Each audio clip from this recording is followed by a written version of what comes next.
There's so much, especially in the harbor, it's a very degraded area. Anyway, there's so much meeting, intoxication, sex, gambling, all of it is just magnified to such a strong degree. It must have been shocking to Prabhupada. Of course, it must be a little bit shocking to Prabhupada if he came to Vrindavan today to see all the liquor shops lining the road on both sides coming in from Delhi. It was really shocking to me. They're big fancy shops. These aren't little huddles. These are big fancy shops. So there's some very powerful demons really trying to influence. And you go to, there's so much advertisement in India now for meat eating, as if it's just another thing. It's just normal. It's very sad, very disturbing. But this was the first time Prabhupada ever saw such outlandish behavior. So this is a poem he wrote when he came back to the ship. And you can imagine how he must have felt. But in this poem, he expresses his complete dependence on Krishna, his faith in Krishna, and his great humility. It's very touching. My dear Lord Kṛṣṇa, you are so kind upon this useless soul, but I do not know why you have brought me here. Now you can do whatever you like with me. But I guess you have some business here. Otherwise, why would you bring me to this terrible place? Most of the population here is covered by the material modes of ignorance and passion. Absorbed in material life, they think themselves very happy and satisfied, and therefore they have no taste for the transcendental message of Vāsudeva, Kṛṣṇa. I do not know how they will be able to understand it. Can you imagine? He couldn't even, how could they understand? They're too covered. But I know that your causeless mercy can make everything possible, because you are the most expert mystic. How will they understand the mellows of devotional service, O Lord? I'm simply praying for your mercy so that I will be able to convince them about your message. All living entities have come under the control of the illusory energy by your will. And therefore, if you like, by your will, they can also be released from the clutches of illusion. I wish that you may deliver them. Therefore, if you so desire their deliverance, then only will they be able to understand your message. How will I make them understand this message of Krishna consciousness? I am very unfortunate, unqualified, and the most fallen. Therefore, I am seeking your benediction so that I can convince them, for I am powerless to do so on my own.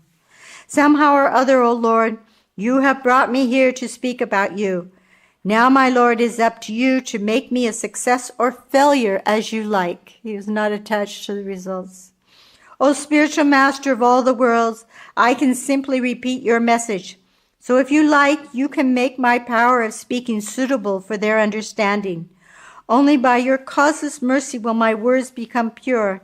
I am sure that when this transcendental message penetrates their hearts, they will certainly feel gladdened and thus become liberated from all unhappy conditions of life. O Lord, I am just like a puppet in your hands. So if you have brought me here to dance, then make me dance. Make me dance, O Lord, make me dance as you like. I have no devotion, nor do I have any knowledge, but I have strong faith in the holy name of Krishna. I have been designated as Bhaktivedanta, and now if you like, you can fulfill the real purport of Bhaktivedanta. Signed, the most unfortunate, insignificant beggar, A.C. Bhaktivedanta Swami. So we see his great humility and his great faith in this poem he wrote. So this is actually heard a real good example of how we need to be serious about spiritual life. An example was a pilot. You know, pilot, they go through quite a few years and quite a lot of expense to get a pilot's license.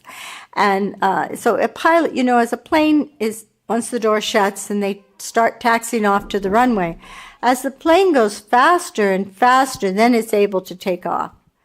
But if a pilot just started taxiing around the airport and around and around and around, the tower would call him and say, "Excuse me, what are you doing?" And he would say, "Well, I like just driving here on the ground. I don't want to fly." And they would say, "Well, then you just come up to the gate and we will replace you. And if you want to drive around, you go get a driver's license and drive away somewhere else."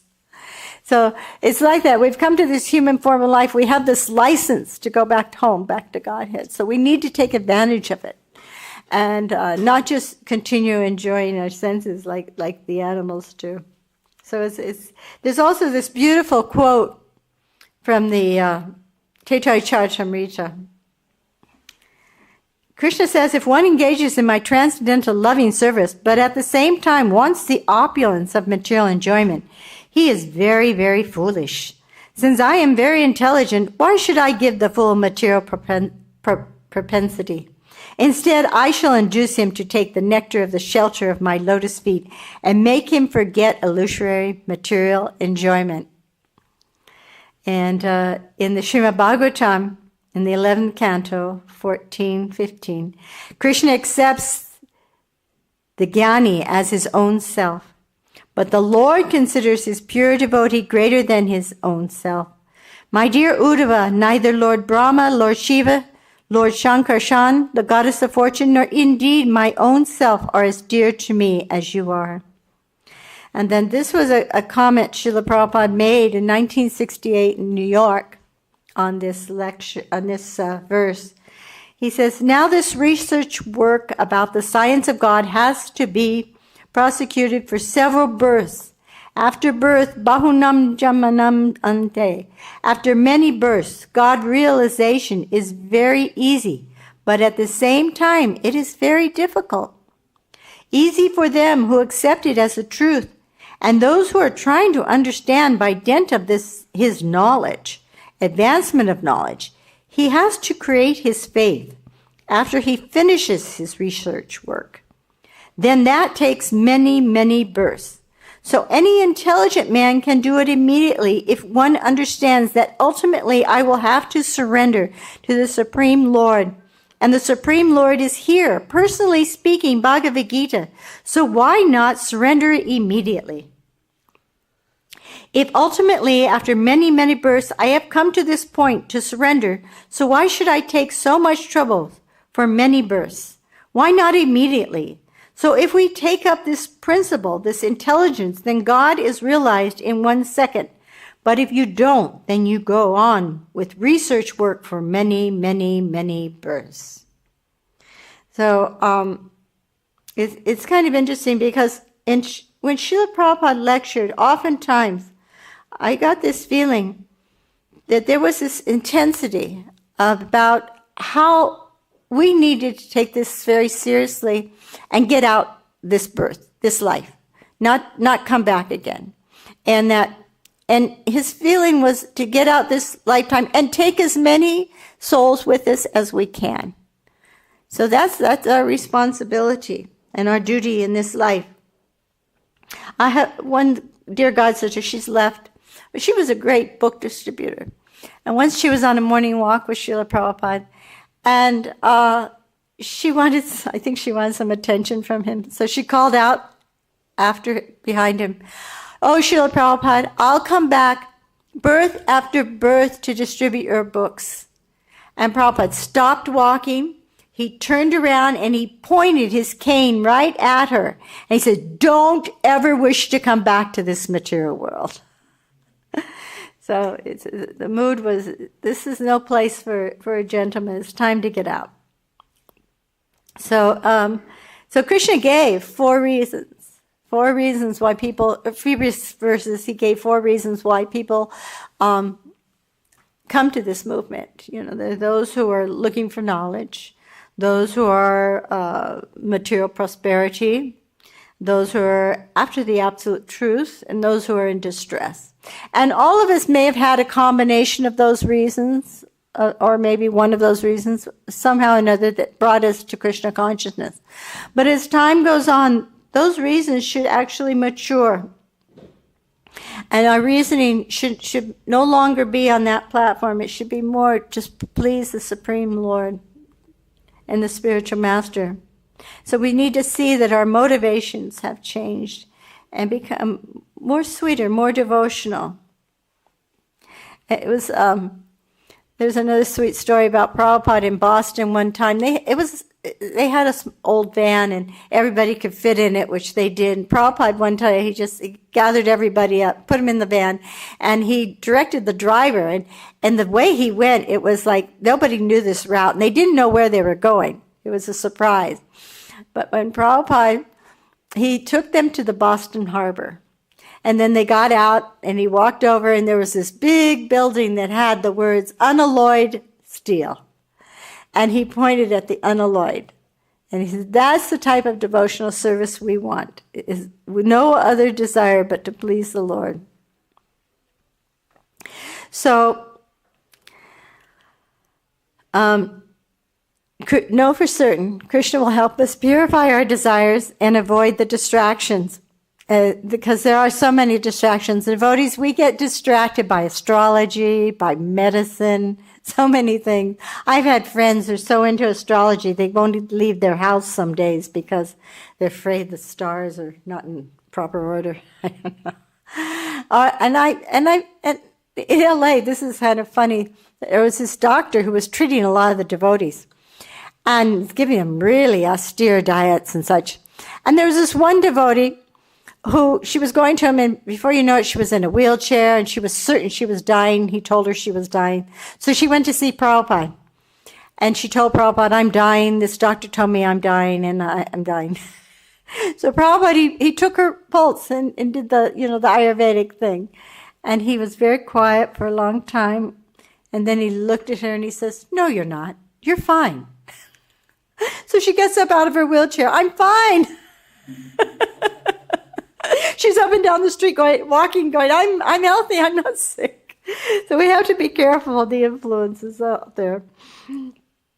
Another time, Prabhupada, he was such a perfect example of how he thought about Krishna all the time. And one time in Chicago is known as the Windy City because it has this cold wind that comes right off this huge lake. It's a northern city, so it's very cold. And they went out to a program, and they forgot to bring Prabhupada's coat or chadar. And when the devotee apologized to Prabhupada, Prabhupada said, oh, I am just feeling the cool embrace of Krishna. So that's what we need to do. We need to see everything that is happening because of Krishna. Our lives are not like the lives of the materialist any longer. Our lives are totally in Krishna's hand. And whatever happens to us, we have to see that as the mercy of Krishna to help us become more devoted. Because actually, he wants us back to Godhead much more than we want to go back. And sometimes we need a little ways of getting purified, going through different things. And maybe at the time we don't know, but that's where our faith comes in. We have to have that faith that Krishna, this is all happening out of Krishna's mercy. So I thought it would be nice if we just spent a couple minutes and sharing, because anybody who comes to the Bhagavad Gita class is a very advanced soul. They've been at the morning program, they've been chanting, because Bhagavad Gita class is an austerity in itself. And so I was hoping you would share what makes you think of Krishna. There's different little things that trigger our remembrances. So if anybody would like to start sharing. Can you repeat the question? Do you have a microphone? No. Do we have a microphone? Can you repeat the question? What is the question? I'm sorry, speak really loudly because I don't. Repeat again. Oh, I want you to share what makes you think of Krishna. Think of Krishna's energies, because that's where we want to be. We want to see Krishna's energy everywhere. We want to see Krishna everywhere. So one thing, as I like to see the sunrise, because when the sun rises, it reminds me how Krishna rising in our heart and in our consciousness, we start to see things how they really are. But when it's dark, you can't really see the bushes or the details. But when the sun rises and brings light, that's the knowledge. it helps us see. So that's one way that I like to experience Krishna. Yeah, go ahead. Yeah, like normally I see Krishna like there are, as you said, there are 84 lakh species, and Krishna feeds each and every one. Each and every living entity sees that he doesn't go hungry. Even the animals, plants, whosoever it is, he's as we are all different. I see that he takes care. He provides water, air, everything. Yeah. And irrespective of that, we actually I neglect them. Like we neglect or we don't care for him. Like he cares so much for us, and I don't know. That's a good one. That's a really good one. Yeah, it's Krishna. He's feeding the elephants, what they eat, 80 tons of... And why would he neglect his devotees? Yeah, that's nice. That's nice. Another one? It is based on realization. Yeah. Krishna's... How you see Krishna, you see Krishna and his coming and enlightening you. So, when I work in Singapore, I used to work, because I am from India, I used to work for money. So Saturday if I work 2 days salary I can get. Uh-huh. Sunday if I work 3 times salary I can get. Uh-huh. Yes. So one evening I come back.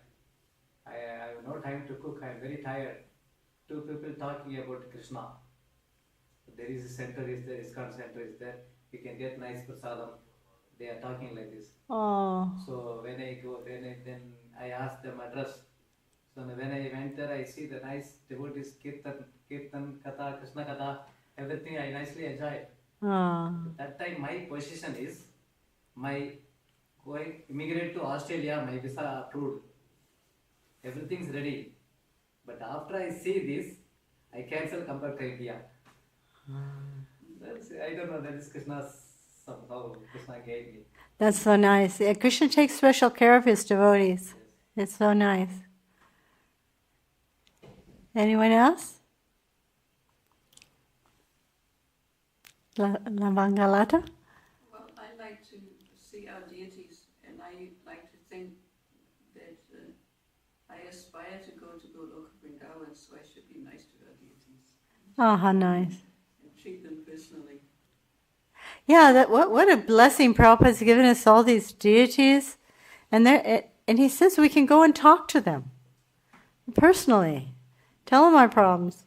You could tell other people your problems, they can't do anything about it, right? You tell Krishna your problems and he will help you. He'll help you. That's nice, yeah. The deities are really... A deity is also a wonderful way to personally serve Krishna. Such an opportunity. Anyone else like to share something? Yes?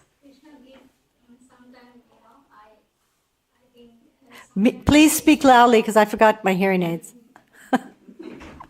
Previously and now also I have so many questions, which is I can't, ask anybody, or maybe people not able to understand or not able to give proper answers.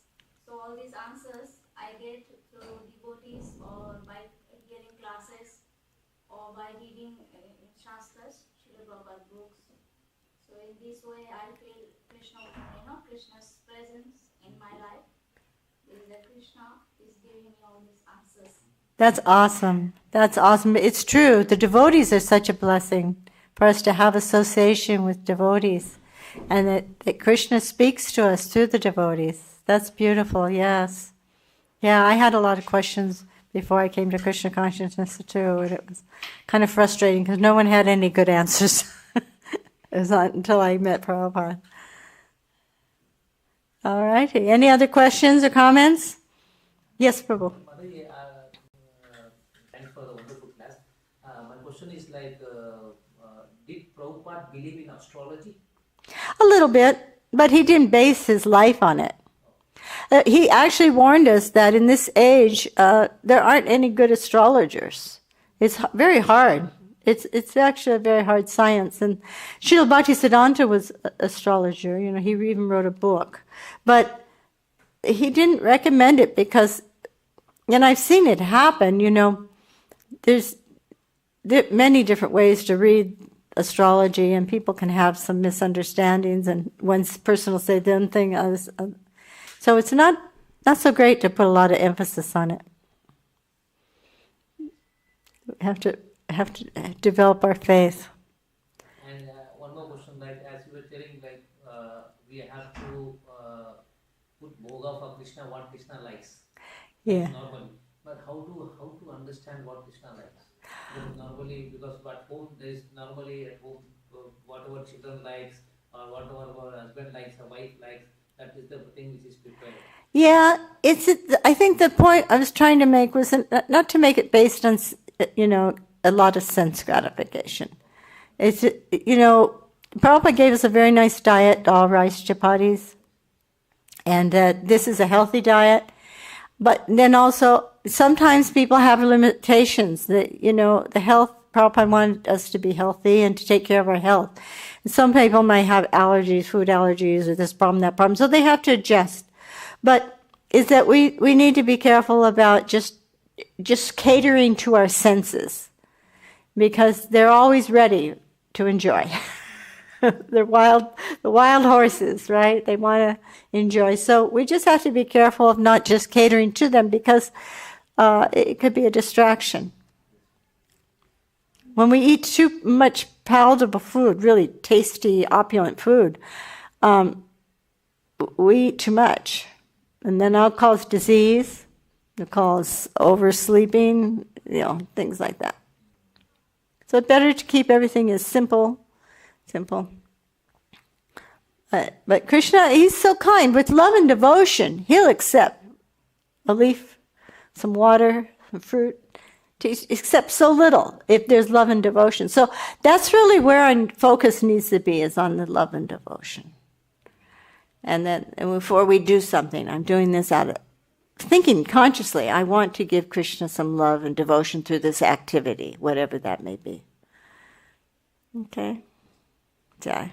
My question, similar, like, suppose I like parota. For example, practically, Yeah. I like parota. If I prepared, I offer to Krishna. Yes. That's okay. I don't know whether Krishna likes or not. I like it. I'm not sure what it is, but if it doesn't have meat, fish, eggs, garlic, onions, mushrooms, it should be fine. Yeah, but when you prepare it, think of Krishna, pleasing Krishna with it, because that's something we would do if we have something we like to share it with a friend. But we'll make sure the friend has a nice offering. So that's what we want to do, is make nice offerings for Krishna. All righty? All right. Gantharaj Srimad Bhagavad Gita Ki Jai. Hare Krishna. Glory to Śrīla Prabhupada. Panchakāpa Kripa Sindhu Bheva Cha Patitanam Pavanebhyo Vaishnavebhyo Namo Namaha. Anantakoi Vaishnavim.